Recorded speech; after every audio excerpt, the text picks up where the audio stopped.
Lepo pozdravljeni v imenu Koroške osrednje knjižnice dr. Franca Sušnika.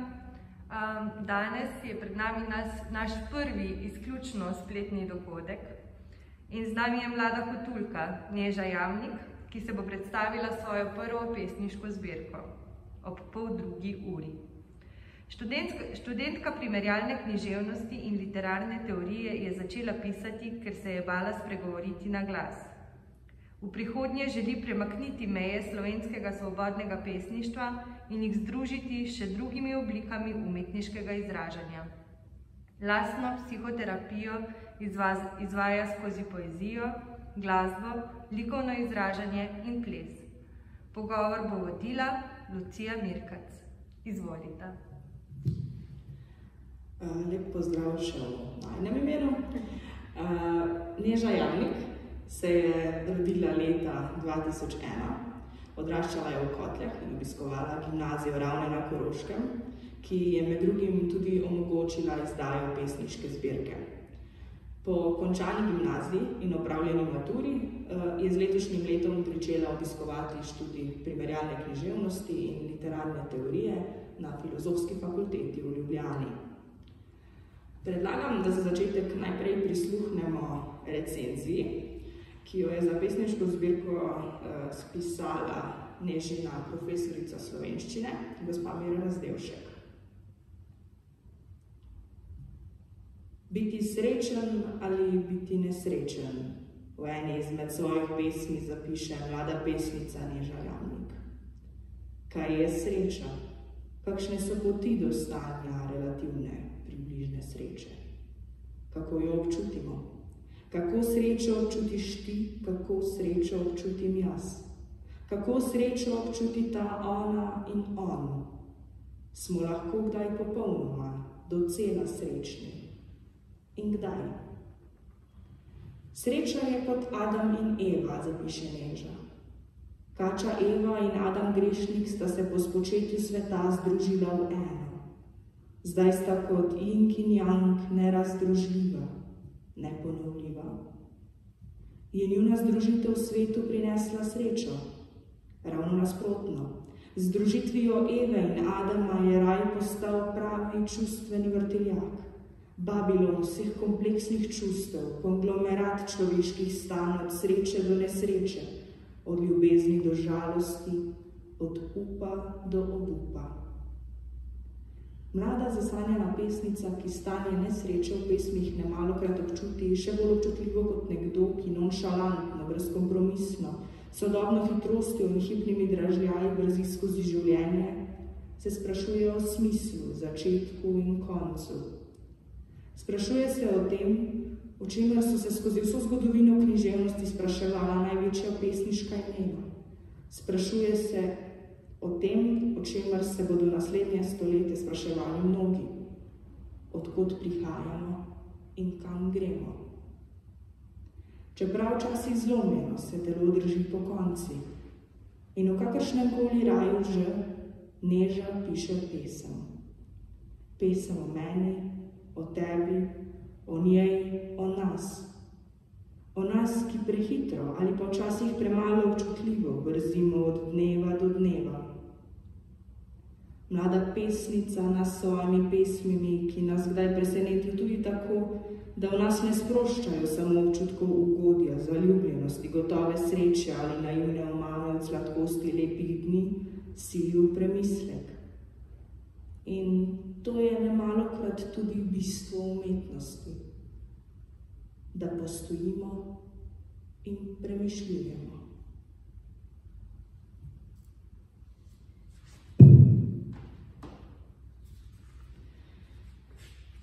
Neža, mislim, da je skrajni čas, da ti tudi sama čestitam ob izidu tvoje pesniške zbirke. Hvala. To je velik korak za vsakega pesnika, predvsem zato, ker dati svoje pesmi na ogled svetu vedno pomeni neko ranljivost in nima vsak poguma za to. Začnimo najprej za čisto splošnim vprašanjem. Ti in pesem. Kdaj, kako, zakaj? Jaz sem pesem. Ja, relativno tako zelo pozno sem nekako odkrila, spoznala, da pa ima mogoče ta dar, da pa lahko jaz tudi kdaj napišem kakšno pesem, in sicer to je bilo šele v času gimnazije, v 2. letniku, ko sem pač prišla do neke točke, ko si nisem upala povedati na glas in sem vzela list papirja, praktično se je vse začelo na računalniku, da sem pisala na računalnik. In ja, začela sem pisati, ker nisem znala povedati na glas. Nekako pesmi, poezija, misli so mi bile nekako kot neka uteha, kot nek moj najboljši prijateljica, kot sem se dejansko upala spregovoriti na glas. No, že zbirko na hitro prelistamo. Sploh pa, če pogledamo kolofon, hitro opazimo, da je zbirko s svojimi fotografijami in ilustracijami obogatilo kar precej umetnikov. Večinoma so to tvoji vrstniki. Kaj nam lahko poveš o tem aspektu oblikovanja zbirke? Na podlagi česa si se odločila za takšno sodelovanje? In morda ob koncu poveš tudi nekaj o teh ostalih sodelujočih pri nastajanju zbirke. Ja, sprva bi se najlepše zahvalila Maju, ki mi je dejansko bil pripravljen oblikovati celo pesniško zbirko.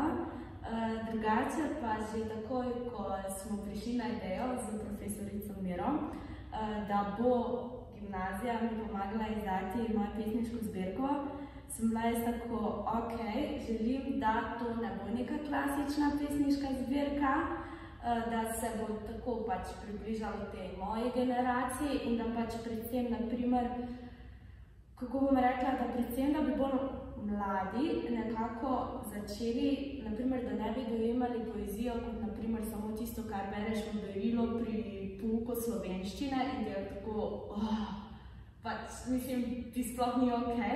In sem bila tako, ok, dala bom ful slikovnega gradiva. In prvo se je nekako začelo s tem, da sem začela dajati svoje fotografije, torej, da me je nekdo slikal, naprimer moja prijateljica Anja, s tem se je pravzaprav začelo. In potem sem tako bila, ok, zdaj bom še pa eno stopnjo višje, pa bom sodelovala z kakimi mladimi slovenskimi fotografi, kot je naprimer Tjaša Garbo, je avtorica naslovne fotografije, potem tudi moja dobra prijateljica Gaja Gulja je veliko fotografij tule notri in pa seveda od Anje, moje najboljše prijateljice. In potem sem pa rekla, pač kak je to pesniška zbirka, če nima nekih ilustracij. In sem glede ilustracij sodelovala z zelo mlado ilustratorko, ki tudi študira ilustratorstvo, Ano Logar. In potem sem za pomoč prosila še mojo prijateljico Nušo Ferendo in potem sta oni dve prispevali svoje ilustracije v mojo knjigo in sem res za vse fotografe, za vse ilustratorje, za Maja kot oblikovalca sem res hvaležna, da so pomagali pri tej pesniški zbirki. Ja, zveni kot so je kar ogromen projekt. Ampak začniva pa z zbirko samo. Predlagam, da začneva kar pri naslovu, ki je neločljivo povezan tudi z tem uvodnim proznim zapisom in precej skrivnostnim, a preprostim posvetilom, ki se glasi Hvala, ker naučil si me živeti. Bralec dobi občutek, da zbirka zate kot pesnico pomeni nekakšen prelom. Koliko je v tem resnice? Pa ja, no, je veliko resnica, da je bil nek prelom. Jaz bom rekla, da sem zdaj tipična pesnica, tipični pesnik v mladostnem obdobju, ko piše o ljubezni in o zlomljenem srcu. Kako bom rekla? Ja, ta hvala, ker naučil si me živeti.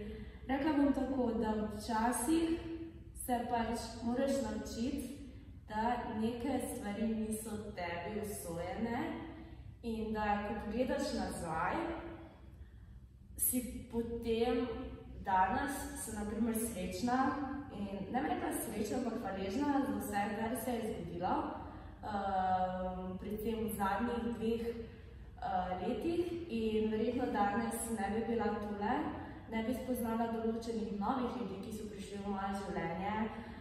Verjetno ne bi izdala pesniške zbirke, ker jaz pravim, če jaz ne bi imela, če jaz ne bi bila tako da bi bila vedno nesrečno zaljubljena, pa te stvari verjetno ne bi bila zdaj izdana pesniška zbirka, ali pa bi bila, ampak definitivno ne v takšni obliki in pa ne z takšnimi mislimi. No, pa mislim, da je v tem povsem na mestu, da te prosim, če prebereš še svoje pesmi. V redu. Zdajle začela bom pa kar s tole, ki se ravno navezuje na misel, ki si jo prebrala iz moje knjige, in sicer: hvala, da nekoč naučil si me živeti. A sedaj, ko noč bliža se dnevu, ostaneš odkrit z njo. Ko začetek bliža se koncu, spet poljubiš njo. Danes dojela sem z Bogom, prijatelj moj. Vem, da nisem živel žaljega, a kaj ko srce prehitro dotaknilo se oceana.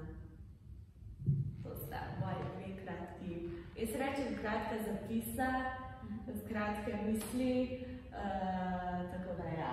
Pravzaprav gre za take miniature, ne? Ja, tako je.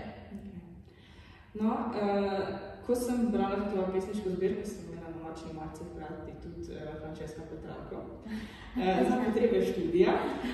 In ko sem šla skozi tiste sonete, mi je v oči padel en vers. In sicer Petrarka v 164. sonetu svojih kancionjerov prevodu Andreja Capudra zapiše: 100-krat na dan umrem in 100-krat vstanem. Skoraj 700 leti loči oba izida, se pravi Petrarkinga in tvojega, ampak videti je, da se nekatere stvari ne spreminjajo. Padanje in vstajanje, to je po svoje tudi ena izmed rdečih niti tvoje zbirke. In vsako padanje najbrž predpostavlja tudi vstajanje in vsako vstajanje je potem posledica padca, ne? In konec koncev tudi hvaležnosti, ker nas vsak padec nauči živeti. Je tako? Tako je. Ja, jaz, kako bom rekla, to je po mojem se ponavljam že kot stara plošča, pa to je tako že splošno, pač to si mi pravi, pa si govorijo.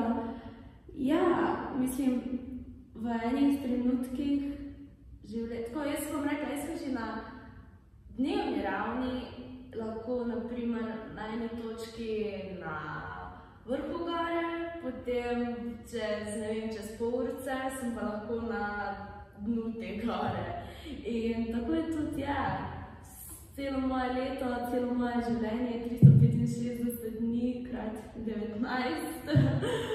In če ne bi bila na nekemu, da rečem, če ne bi bila na globini, oziroma če ne bi bila na dnu oceana, če se tako malo bolj pesniško izrazim, verjetno ne bi spoznala določenih stvari, določenih zadev, kar se tiče mene, sebe, in da ne bi spoznala teh nekih in si ne bi pustila razložiti teh nekih svojih demonov, ali kako bi to rekla, znotraj sebe. In ja, padanje in vstajanje, to ima nek svoj čar, no, tako bom rekla. Ne glede na to, kako ne, okej, se sliši to padanje. Ja, mislim, da je to nekaj povsem obče človeškega. In točno tako. No, ampak se vrniva za hip nazaj in se ustaviva še malo pri morfologiji zbirke, ki je za večino bralcev običajno prva stvar, ki pade v oči. Za vse gledalce, ki zbirke še niso držali v rokah, naj povem, da je formalno razdeljena v 3 sklope, ki so tudi tematski in nosijo naslov Sezona. Pesmi znotraj teh sklopov, oziroma teh sezon, delujejo ciklično. Ampak zanima me, ali obstaja še kakšen drug razlog, da potem pesmi znotraj teh ciklov niso naslovljene. Ja, tu me vpraša več, kdo pa. Zakaj niso naslovljene? Ker preprosto nisem našla ene same besede, ki bi posamezno pesem lahko opisale. Tako bom rekla. In sem se odločila, da bom vse pesmi pustila brez naslova. In ja, to je bila taka spontana, nezavedna odločitev, tako bom rekla. Nekako sem se odločila, da bo brez naslova. Ni pa nekega zdaj zelo posebnega razloga. Mislim, da so tudi naši gledalci oziroma poslušalci že dobili občutek, da je zbirka zastavljena zelo osebno izpovedno in gradi na osebnem in povsem otipljivem konkretnem izkustvu. Hkrati pa to polje zbirka mestoma tudi zapušča in stopa na območje univerzalnega. Vsak pesnik je v tem smislu svet zase in ne obstaja nek univerzalen način čutenja, še manj pa pisanja pesmi. Kako ti doživljaš svoje pesmi in na kakšen način iz tvojih občutij prihajajo na papir? Kako jaz doživljam svoje pesmi?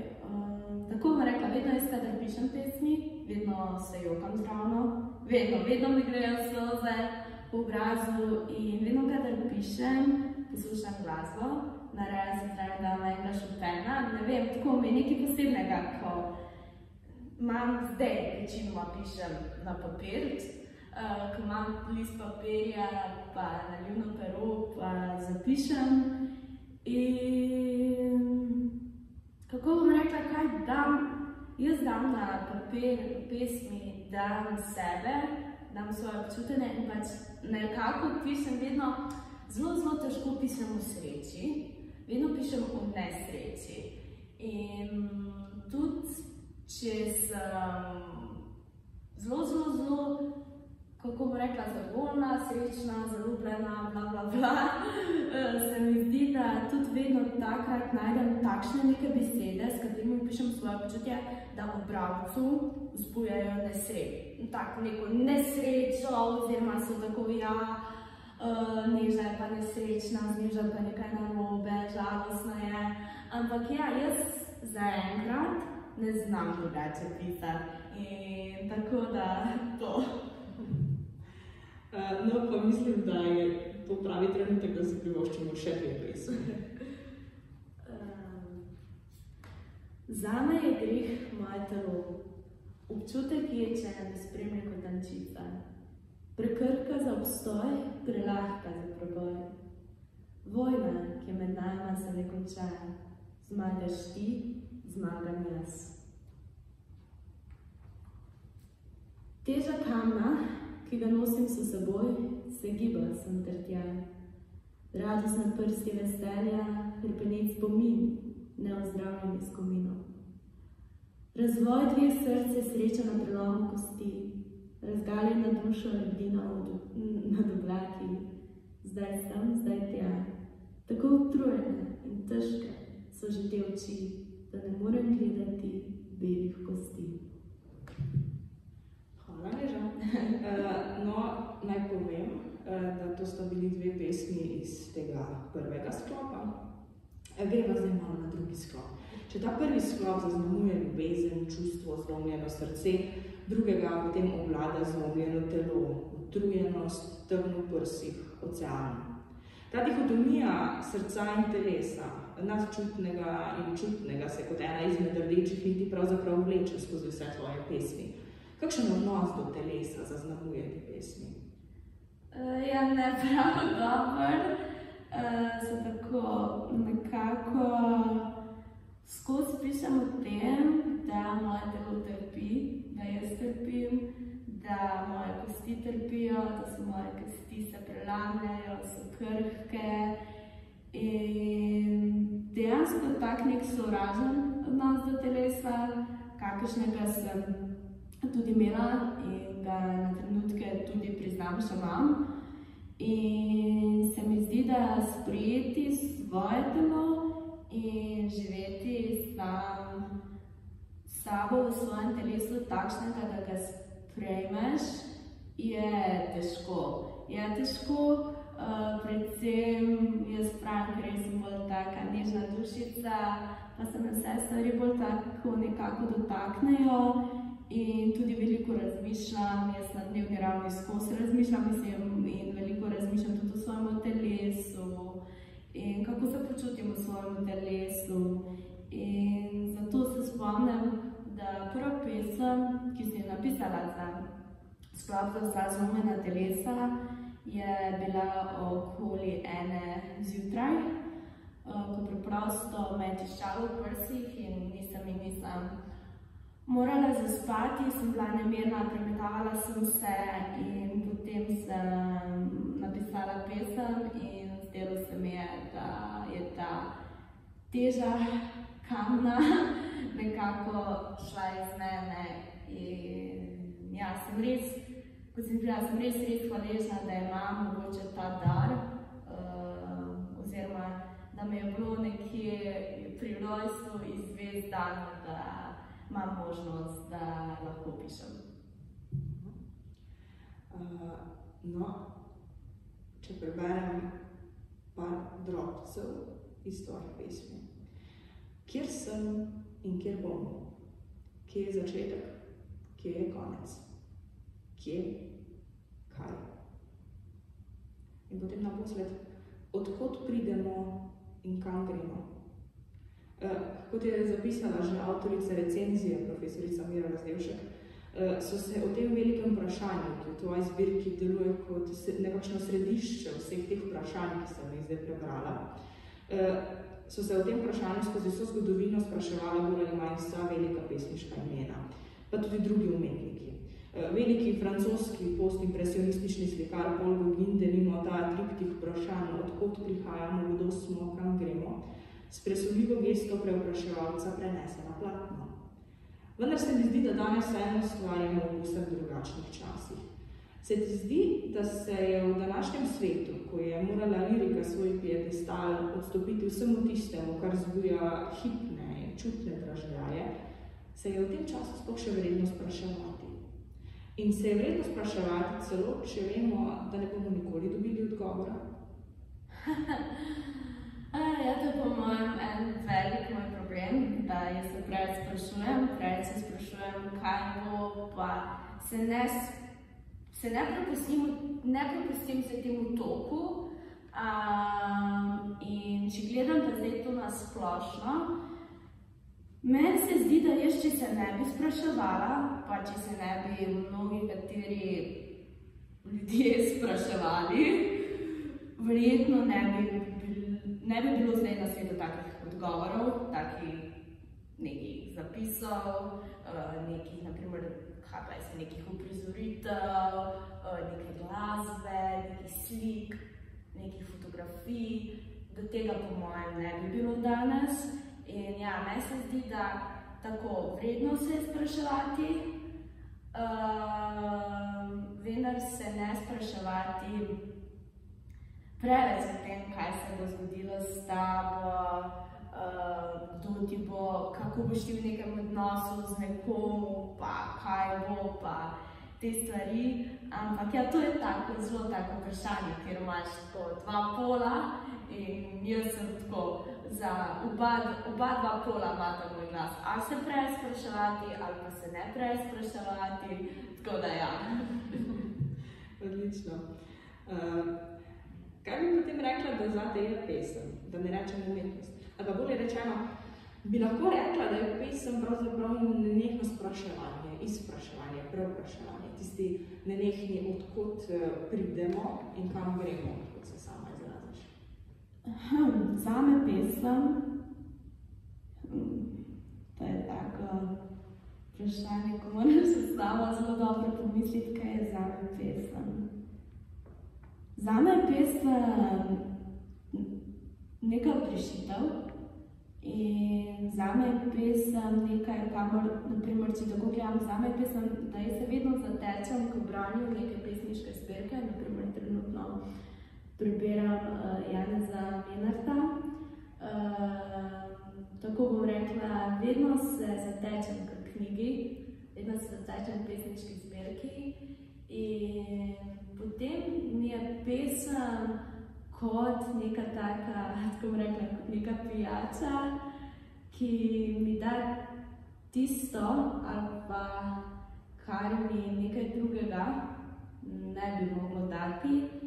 In res, ko pač prebiram pesmi in ko pridem do nekega specifičnega verza, se meni zdi tako, da na enem momentu dobim tisto razsvetljenje, pa rečem, wow, to je to. In si nekako rečem, lej, umiri se, prebrala si to fantastično pesem in Ja, pesem je zame kot moj otrok. Tako, ne glede na to, naprej ta pesniška zbirka je meni spravila tako kot nek moj mali otrok. In res upam, da ne zadnja pesniška zbirka, ker jaz pišem vsak dan, no. Skoraj vsak dan, pa vedno pišem zvečerno, tako da vedno, kadar ne morem spati, ali pa zjutraj zelo zgodaj, tako da odvisno. Torej mislim, da ni nevarnosti, da bi pesniška zbirka ostala edinka, ne? No, ostali sta nama še 2 vprašanje, kako smo si to stvar zamislili. Ta zadnji sklop, ki si ga naslovila za vse, ki jih imam rada, prinaša samo 2 pesmi. Zadnji vers, povsem zadnji pesmi je čudovit sklepni vers pesniške zbirke kot celote, ki na presumljiv način univerzalizira trpljenje, ki je pravzaprav skupno vsem ljudem, ki so kadarkoli hodili po svetu. In ta vers se glasi: Mama, tudi jaz trpim. Binarna pozicija trpljenja tu ostane zamolčana. In zdaj vprašanje, je konec v resnici pesimističen, realističen ali morda kaj drugega? Jaz bi rekla, da je konec cele moje pesniške zbirke, takrat, ko je bila izdana, torej to je bila aprila letos, bi rekla, da je konec optimističen. Ker ta pesniška zbirka mi je pomagala skozi zelo moje težko obdobje. In jaz sem mislila na eni točki, da že pesniška zbirka ne bo izdana zaradi določenih stvari in osebnih stvari. In potem, ko sem jaz prejela to prve izide pesniške zbirke v roke, sem bila srečna in ponosna na sebe. In zelo sem hvaležna, da sem imela v sebi skozi celo nastajanje pesniške zbirke